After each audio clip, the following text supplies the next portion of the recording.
Called the Green Mill Cocktail Lounge, or the Green Mill Jazz Club, this establishment is considered an entertainment venue. Located on Broadway, in uptown Chicago, it is known for its jazz, poetry, and connections with its mob history.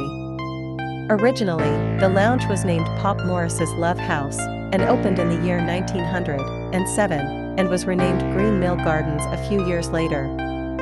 In its earlier years, it was a popular hangout for movie actors nearby.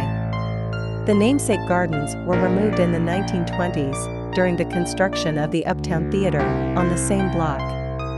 During the Prohibition era, Jack McGurn, a notorious mobster affiliated with Al Capone, became part owner. He was also a singer and comedian.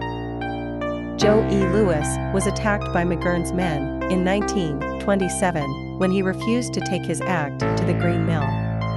Louis's throat was slashed, but he survived. A network of tunnels beneath the Green Mill Cocktail Lounge was used by McGurn for various purposes, and Al Capone's favorite booth is still located in the establishment. Located west of the short end of the bar, Capone and his men would sit there, because it allowed a clear view of both the front and back entrances of the establishment. It is rumored that there is still an access hatch to the tunnels, located behind the long end of the bar.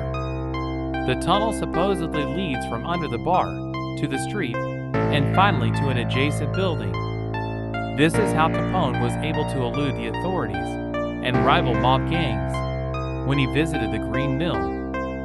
After Prohibition, the Green Mill became more of a reputable establishment, attracting many popular jazz acts.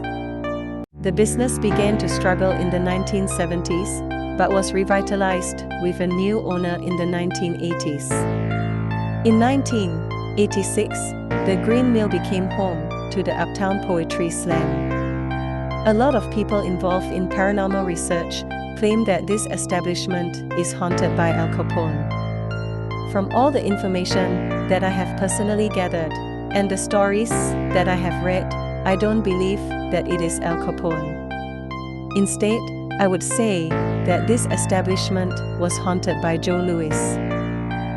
After discussing the situation with others who are familiar with the establishment on the internet and not in person, I came to my conclusion because of the fact that Joe Louis had suffered a traumatic experience in the Green Mill. There have also been claims that the Green Mill was one of Al Capone's favorite hangouts, but there is absolutely no proof that it was. The Green Mill is actually located in an area that his biggest rival ran. The Green Mill is on the north side of Chicago, and Al Capone ran the south side.